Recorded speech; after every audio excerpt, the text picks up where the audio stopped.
इंग्रजी असो वा मराठी आहेत दोन्ही भाषाच. या सगळ्यांमुळे मराठी भाषा शाळेत अंगा खांद्यावर खेळली.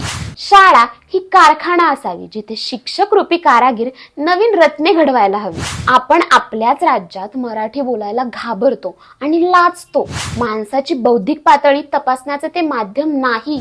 त्यांच्या शाळेतले विद्यार्थी नक्की काय हुशारगिरी करतात? मी या चित्रपटाला देत आहे 5 पैकी. नमस्ते, तुमच्या सगळ्यांचं गीताच्या मनातलं मध्ये स्वागत आहे. मी गीता वाडेकर. आज आपण बघणार आहोत एका लेटेस्ट म्हणजे नुकताच चित्रपटगृहात प्रदर्शित झालेल्या मराठी चित्रपटाचं समीक्षण. तुम्ही आतापर्यंत ओळखलंच असेल, या चित्रपटाचं नाव आहे क्रांती ज्योती विद्यालय. चला तर मग सुरू करूयात. लहानपणी आपल्याला माझी शाळा हा विषय निबंधासाठी हमखास यायचा आणि त्यावर आपण अभिमानाने उत्तरपत्रिकेची पानाच्या पानं लिहून काढायचं. लाभले आम्हास भाग्य बोलतो मराठी, जाहलो खरेच धन्य ऐकतो मराठी. या विवा शिरवाडकरांच्या ओळी आपण निबंधाच्या सुरुवातीला लिहायचो.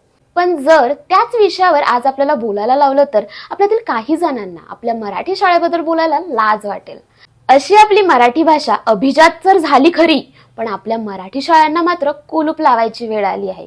यावर मुद्देसूद आणि सडेतोड भाष्य करणारा हा चित्रपट आहे. आम्ही हा चित्रपट ठरवून सावित्रीबाई फुले यांच्या जयंतीच्या दिवशी चित्रपटगृहात बघायला गेलो होतो. शाळा ही आपल्या हृदयावर खोलवर लपलेला एक आनंदाचा कप्पा आहे. शाळेचा परिसर, शिक्षक, काळा फळा आणि त्यावर लिहिलेले सुविचार आणि गृहपाठ, शाळेत मिळालेली शिक्षा आणि त्याचबरोबर मिळालेले पहिले बक्षीस, मित्रमैत्रिणींचा दंगा, बेचवर केलेल्या टिंगाटवाळ्या, मधली सुट्टी, डबा, शाळेत मिळणारा खाऊ, शाळेची सहल, शाळेच्या बाहेर मिळणारा खाऊ, शाळेतले शिक्षक आणि त्यांनी वर्गात आणि वर्गाबाहेर दिलेल्या शिकवणी, हे सगळंच आपल्याला एकदम तसंच्या तसं आठवतं जसं काही आपण कालच शाळेत गेलो होतो.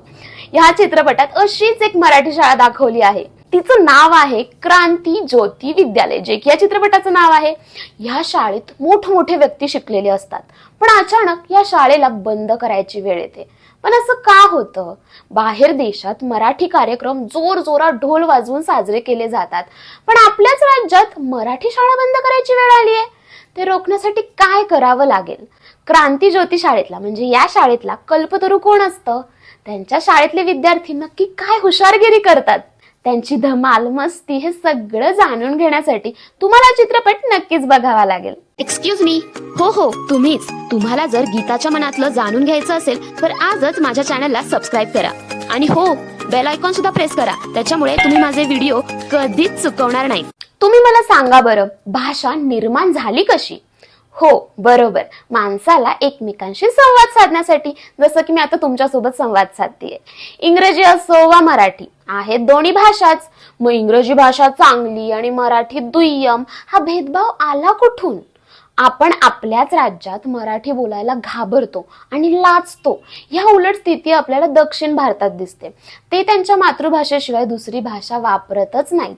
जी मराठी शिवाजी महाराजांच्या किल्ल्यावर धडाडली, बहिणाबाईंच्या कवितेतून भावली, अण्णाभाऊ साठेंच्या फटक्यांमधून पसरली, पु ल देशपांडेंच्या लेखणीतून हसली आणि तुकाराम महाराजांच्या अभंगातून मंत्रमुग्ध झाली, अशी आपल्या माय मराठीची आपल्याला लाज वाटायची वेळ आलीच कशी?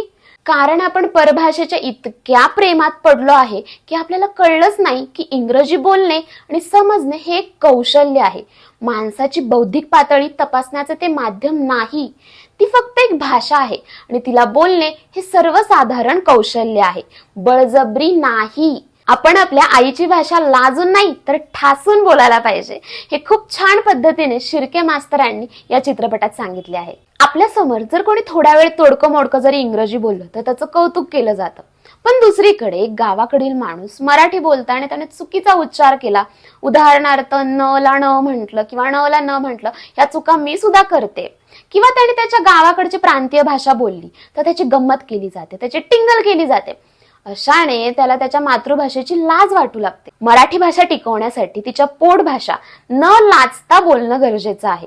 आपली प्रांतीय भाषा आणि आपली संस्कृती अभिमानाने वाढवणे, ती बोलणे, ती पसरवणे हा आपल्याला संविधानाने दिलेला एक हक्क आहे.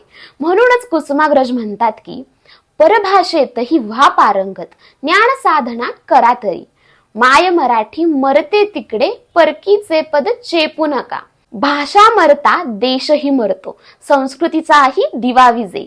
गुलाम भाषिक होऊनी आपुल्या प्रगतीचे शिर कापू नका. थोडक्यात एक्झॅक्टली हाच संदेश या चित्रपटात दिला आहे. मी या चित्रपटाला देत आहे 5 पैकी 4 स्टार. पहिला स्टार आहे मातृभाषेत का शिक्षण घेतलं पाहिजे हे नीट पटवून देण्यासाठी. शाळा ही अवघड गोष्टी सोप्या करून सांगण्यासाठी असते आणि मातृभाषेतूनच आपल्याला अवघड गोष्टी सोप्या पद्धतीने समजू शकतात. आपल्या मातीतील थोर नेते, समाजसेवक, साहित्यकार आणि प्रभुत्व गाजवणारे माणसं आपल्या भाषेमध्ये वाचायला मिळाले किंवा शिकायला मिळाले तर ते आपल्या मनाला लवकर भिडतात.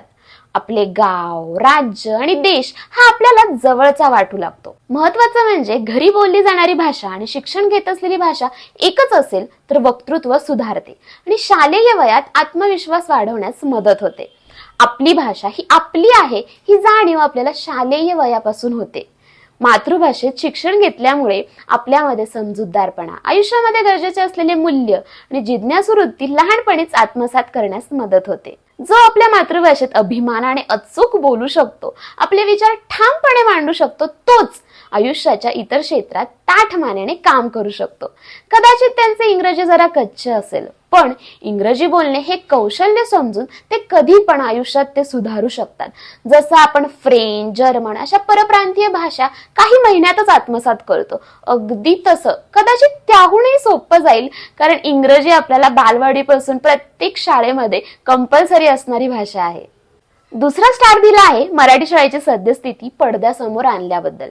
मराठी शाळा म्हटली की आपल्या डोळ्यासमोर येतात महात्मा ज्योतिबा फुले, सावित्रीबाई फुले, साने गुरुजी, कर्मवीर भाऊराव पाटील, रमाबाई रानडे, महर्षी कर्वे, इतर असे विविध महापुरुष ज्या सगळ्यांमुळे मराठी भाषा शाळेत अंगाखांद्यावर खेळली. आज त्याच मराठी शाळांना कुलूप बंद करायची वेळ आली आहे. लोकांच्या मनात मराठी भाषेबद्दल कमी प्रेम आणि दुय्यम स्थान निर्माण झाले आहे. शहरामध्ये मोठमोठ्या आंतरराष्ट्रीय शाळा तयार झाल्या आहेत, जिथे शिक्षणापेक्षा सुविधांवरती जास्त, इन्फ्रास्ट्रक्चरवर जास्त भर दिला जातो. शाळा ही कारखाना असावी, जिथे शिक्षक रूपी कारागीर नवीन रत्ने घडवायला हवीत. पण आताच्या परिस्थितीत शाळा हा छापखाना झाला आहे, जिथे पैसे छापून शिक्षणाला धंद्याचे स्वरूप देण्यात आले आहे. मराठी भाषेला जरी अभिजात दर्जा मिळाला असला तरी मराठी शाळेचे अस्तित्व मात्र धोक्यात आले आहे. तिसरा स्टार दिला आहे सरकारची बाजू निष्पक्षपणे मांडल्यामुळे. वास्तवात आपण बघतो की प्रत्येक पक्ष मराठी भाषा वाचवा आणि मराठी भाषेबद्दल बरंच काही काळजी मांडत असतो. पण खरं बघायला गेलं तर आताच्या काळात मराठी भाषेबरोबरच मराठी शाळांकडे लक्ष देणं जास्त गरजेचं झालेलं आहे. कारण मराठी शाळा टिकल्या तरच मराठी भाषा अजरामर राहील. सध्या परिस्थितीत मराठी शाळा बंद करणार आहेत, कारण मराठी शाळेत पटसंख्या कमी झाली आहे आणि त्यामुळे नवीन शिक्षकांची भरती कमी केली आहे. त्यामुळे भविष्यात मराठी शाळा वाढवणं धोक्यात आले आहे. पण ह्यावर उपाय आहे की जसं शहरात मोठमोठ्या खाजगी इंग्रजी इंटरनॅशनल माध्यम सुरू होतात शाळा, तसंच अद्ययावत मराठी माध्यम शाळा सुरू करणं गरजेचं आहे. साहजिकच त्यासाठी मोठं भांडवल आणि सामाजिक प्रबोधन करणं गरजेचं राहील. वेगवेगळ्या योजना आखणं गरजेचं आहे, कारण गरीब विद्यार्थ्यांना उच्च गुणवत्तेत शिक्षण घ्यायचं असेल तर सरकारी शाळा तेवढ्याच सक्षम आणि आधुनिक करणं गरजेचं आहे. जगात स्पर्धा टिकवण्यासाठी सरकारी बोर्ड म्हणजे HSC आणि SSC हे भक्कम करणं गरजेचं आहे. असं केल्यास पालक स्वतःहून आपल्या पाल्याला मराठी माध्यमात टाकतील. चौथा स्टार दिला आहे चित्रपटाचं कलाकार, दिग्दर्शन आणि सगळ्याच निर्मिती टीमसाठी. या चित्रपटाचे दिग्दर्शन आणि लेखन हेमंत ढोमे यांनी केले आहे. सचिन खेडेकरांनी शिर्के मास्तरांची भूमिका अफलातूनरित्या साकारली आहे. अमेय वाघचे जोक्स आपल्याला पोटभर हसायला लावतात. मोस्टली सेन म्हणून प्रसिद्ध असलेली मराठमोळी प्राजक्ता कोळीने सुंदररित्या मराठी सिनेसृष्टीत पदार्पण केलं आहे. क्षिती जोगणे एकदम रफ्ट बसणाऱ्या IPS अधिकाऱ्याची भूमिका साकारली आहे. सिद्धार्थ चांदेकरने नेहमीपेक्षा वेगळा रोल उत्तमरित्या साकारला आहे. त्याचबरोबर कादंबरी कदम, अनंत जोग, हरीश दुधाडे, पुष्करराज चिरपुटकर, वर्षा सावंत, निर्मिती सावंत आणि सायली संजीव या सगळ्याच कलाकारांचा अभिनय उत्तम झाला आहे. चित्रपटाचे छायाचित्रीकरण नोंद घेण्यासारखे आहे, कारण कोकणचा हिरवा गार निसर्ग आपल्याला प्रसन्न केल्याशिवाय राहत नाही. 1 स्टार कमी केला आहे, कारण चित्रपटात विषय नीट मुद्देसूद मांडला आहे, पण चित्रपटाची गोष्ट थोडी पळवल्यासारखी वाटते. तुम्हाला तुमच्या मातृभाषेवर प्रेम असेल आणि तुम्हाला प्रश्न पडला असेल की तुमच्या पाल्याला किंवा तुमच्या मुला-मुलींना पुढच्या पिढीला कोणत्या शाळेत टाकायचं, तर तुम्ही हा चित्रपट नक्कीच बघायला हवा, ते पण फॅमिली सोबत. तुम्हाला हे मराठी चित्रपटाचं समीक्षण, मराठी शाळेबद्दलचं समीक्षण कसं वाटलं ते मला कमेंटमध्ये सांगायला विसरू नका. हा व्हिडिओ बघून तुम्हाला शाळेतल्या मित्रमैत्रिणींची आठवण झाली असेल, शाळेतल्या आठवणी जाग्या झाल्या असतील, तर नक्कीच तुम्ही हे समीक्षण त्यांना पाठवू शकता.